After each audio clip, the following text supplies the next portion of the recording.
Hello, children. Good morning.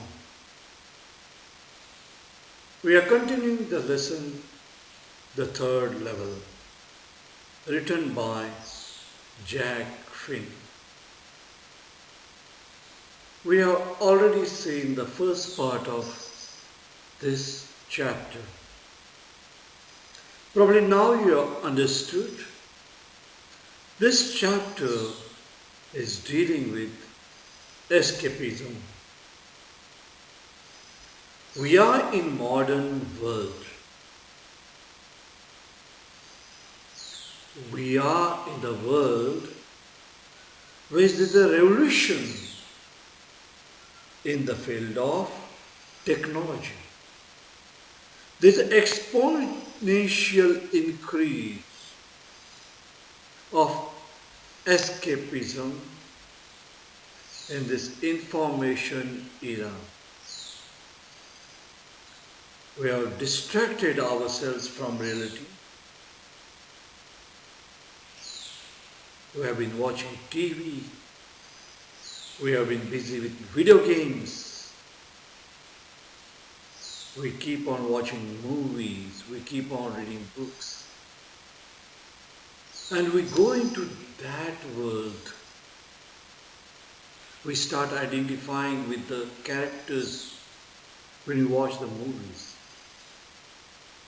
And we derive a lot of pleasure out of that. And suddenly we find ourselves playing some roles, finding ourselves escaping from reality, and we go into a virtual reality. With the advent and growing interest in virtual reality, there is a concern about people spending more time out of reality than reality in itself. And many of the social problems that have been occurring today are related to this. You'll find that among you there is antisocial behavior. There are many mental health issues involved in this. The recent case of Sushant Singh Rajput, his suicide. And if you go back into how he has spent his last few days, you will find that he has tried to escape. But remember, it is not too bad, but if you cross the limits, then it may put you into trouble. And here, you will find that the narrator is trying to escape from reality, go into that world where there is a lot of peace, there is a tranquility. Go back to those days when people live peacefully, harmoniously.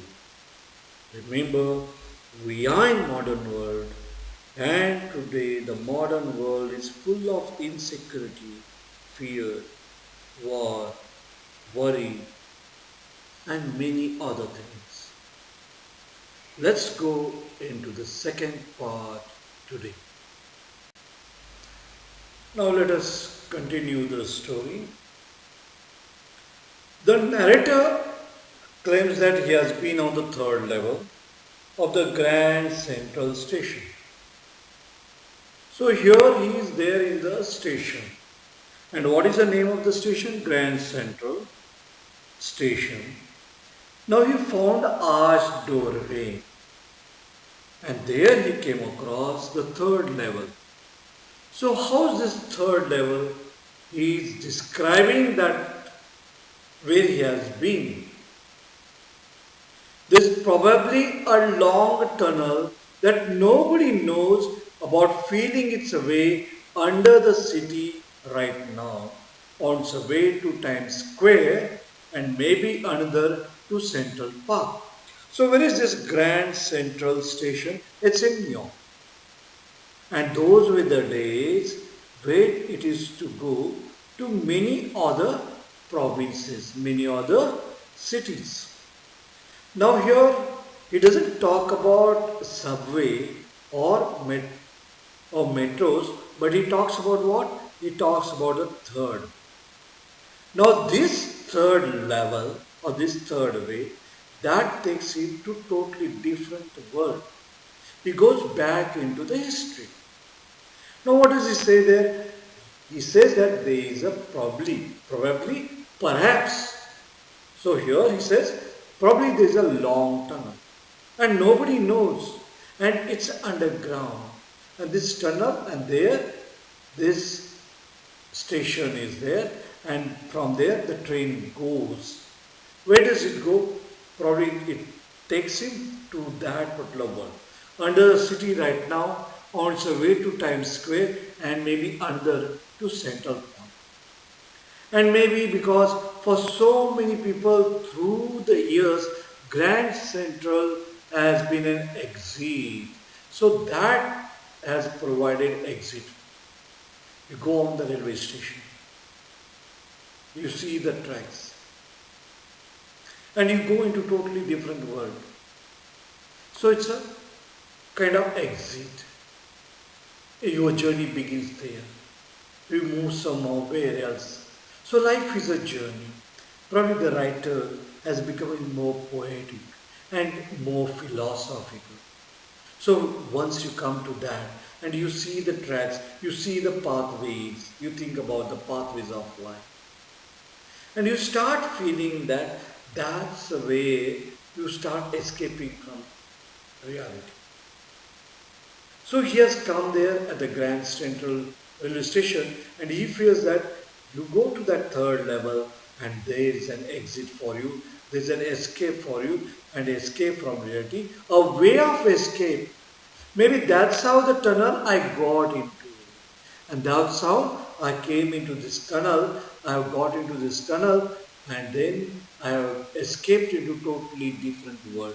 Probably the kind of world that he wants to live in. Probably he wants to escape from reality of the modern pressures, modern tensions. But I never told my psychiatrist friend about that idea. How one can escape from it? How can one escape from the pressures of life that we face in this modern world? Where is the narrator? The narrator is in the third. And what does he find there? There is a corridor there. So there he finds a corridor and then he started moving there in the corridor. Then it was moving towards left. So it was turning towards left and there was a slope. So that's why he says, the corridor I was in began angling left and slanting downward. Slanting downward. So there was slope there and I thought that was wrong. So he felt that it was wrong, but I kept on walking. So he thought probably he missed his way. But despite all that, he kept on walking. All I could hear was the empty sound of my own footsteps. I didn't pass a soul. So he didn't come across anybody there. He was all alone there. And that's the reason why he could hear the sound of his own footsteps. Then I heard that sort of hollow roar ahead. So there was a kind of noise there. That means open space. So there was empty space, but there were people talking. Probably it was a hall. It was a huge room, open room. And there people were talking. The tunnel turned sharp left. I went down. So there was a turning there.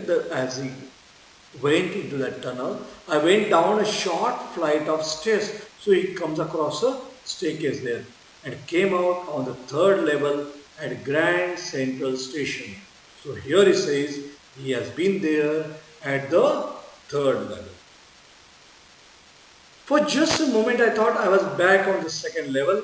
So he really felt that probably he has come to that station where he can go to some suburban area, but I saw the room was smaller. There were fewer ticket windows and trinkets. And the information booth in the center was wood and wood looking. Suddenly found that it was not second level because there were very few ticket windows and then ticket gates. And even the information booth that was there, that was made of wood. And it was looking very old. And the man in the booth wore a green eye shade, probably the dress that he was wearing. That probably told him that he was from some other period. So 1890s he goes, and the man in the booth wore a green eye shade and long black sleeve protectors. So the kind of dress he was wearing, those were the kind of dresses that were worn in 1890s. And that's why he realizes probably he is not in the second level, but he is there in the third level. So what is the eye shade there? A shade put over the eyes, probably when people work while welding and all. So eye shade is a shade put over the eyes and protectors, those who guard against something. So protectors. Now the lights were dim and sort of flickering. So lights were very dim, flickering. Then I saw why they were open flame gas lights. Probably electricity was not there during that particular period, and you won't find that the bulbs and all that were not provided there. Street lights were not there. Now here the gas lights were there. Open flame gas lights were there. So 1890s what it was then. So he talks about that.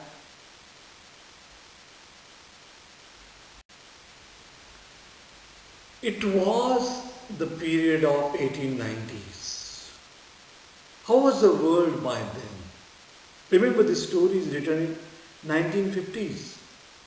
But we are taken to that world wherein there were brass spittoons. There were brass spittoons on the floor. And across the station, a glint of light caught my eye. A man was pulling a gold watch from his waist pocket. Tobacco chewing was very common during those days in America.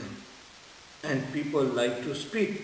How nowadays people like to spit on the road. So when people like to spit on the road, it was not permitted. So what they felt, that it is better to keep the spittoons on the floor, and brass spittoons were kept on the floor. So if somebody wants to spit, they can spit on those spittoons. There were brass spittoons on the floor, and across the station a glint of light caught my eye. So he could see there was a light, but sparkling light, probably faint light. And then this faint light was coming out from where? It was coming out from the watch. A man was pulling a gold watch from his vest pocket. Remember, those were the days when people were not wearing wristwatches, but they were keeping the watches there in the vest. So in the jacket they were keeping it there, in the pocket they were keeping it there, and this man pulls out a gold watch, a very valuable watch. And what does he do? He snapped open the cover. He opened the cover. During that time, they had the cover. And he looked at his watch, and probably he felt he was a bit late and frowned. So he makes sort of facial expression wherein we can see tension on his face. So he makes face, so he frown. So he's probably worried that he has been late. So he snapped open the cover of that gold watch. Then he looked at that watch and then frowned. Now here he wants to tell how was that world. Probably he wants to make us sure that he has really escaped into that world. He has gone into that world. He wore a derby hat. This man was wearing a hat, probably in 1890s. People were wearing that derby hat. A black four-button suit with tiny lapels. The kind of dressing they were doing that. He had a big black handlebar mustache.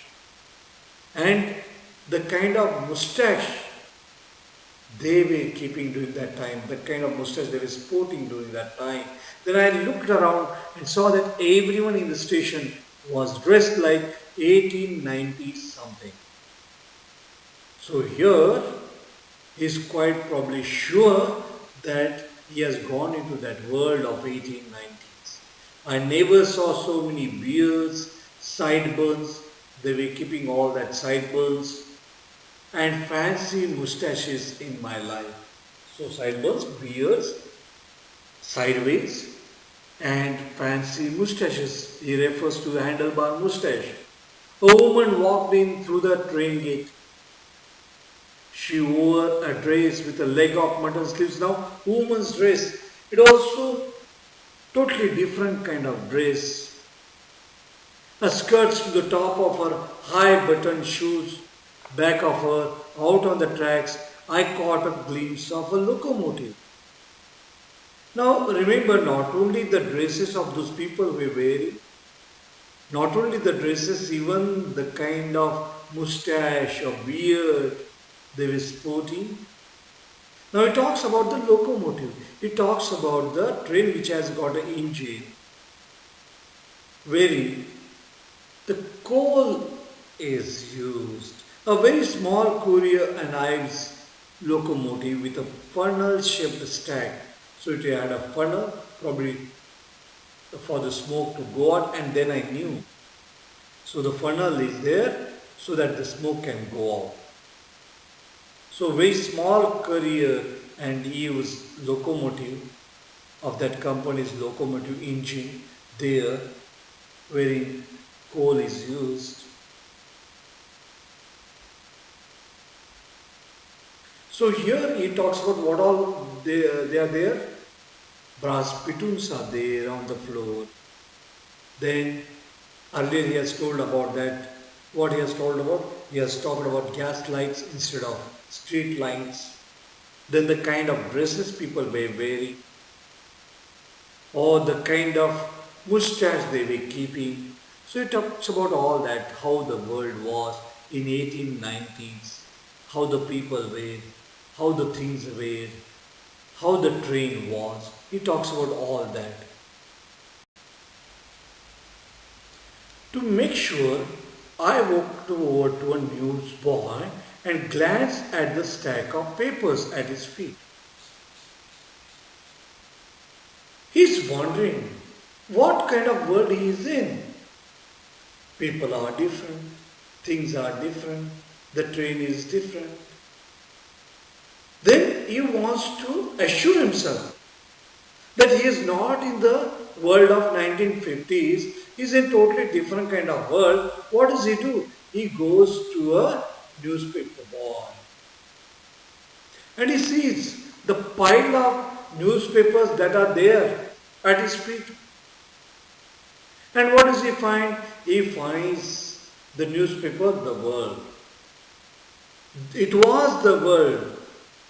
What is the name of the newspaper? The World.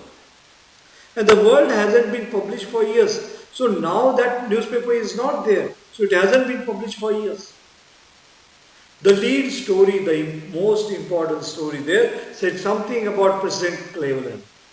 I have found that front page since in the public library files, and it was printed June 11, 1894. So the narrator tells us probably the day it was June 11, 1894. And the world that existed during that time, how people were living during that time, is talking about that. I turned toward the ticket windows knowing that here, on the third level at Grand Central, I could buy tickets that would take Louisa and me anywhere in the United States we wanted to go. In the year 1894, So in the year 1894, anybody can go to any part of United States. But now it is not the case. Now within the New York City, one can go from this station. But those were the times when one could take the train to anywhere else in United States. And I wanted two tickets to Galesburg, Illinois. So Illinois is a state there in United States, and he wanted to go to the town named Galesburg. So how is this town? Have you ever been there? And he's talking about that. Probably he has read about it, or probably he has seen that town now. And now probably he has felt probably that town during that particular period, how it was written in the books. He's talking about that. It's a wonderful town still with big old frame houses, huge lawns, and tremendous trees whose branches meet overhead and roof the streets. Probably in some of the cities you will find that the cities are full of trees, but nowadays in urban area hardly any tree you see. And roof the streets. So overhead they are touching each other, the tree branches are touching each other. And in 1894, summer evenings were twice as long and people sat out on their lawns. The men smoking cigars and talking quietly. People leading peaceful life, enjoying life. The women waving palm leaf fans because that particular time table lamp, fan or ceiling fan was not available. So they were moving palm leaf fans with the fireflies all around in a peaceful world. So he wanted to escape from the reality, going to a peaceful world. Probably he felt that the world some 60 years ago, 1890s, it was really a peaceful world. Now it is nearly 130 years ago. But when the story was written in 1950s, it was nearly 60 years ago. A peaceful world. To be back there with the First World War still 20 years off. When did the First World War begin? 1814. So nearly 20 years off and world and still ahead, 20 years ahead. And World War II over 40 years in the future. Quite ahead, nearly 4 decades. I wanted 2 tickets for that. So he wanted 2 tickets to go to Galesburg, to a peaceful town, to lead life peacefully, himself and his wife. So both of them, they'll be there in that particular town. So what has happened here? He feels that he's there now in Galesburg, which is a peaceful town where he can lead a very peaceful life. So he has come to the here at the station and he wants to go to that Galesburg in 1890s where he can lead a very, very peaceful life.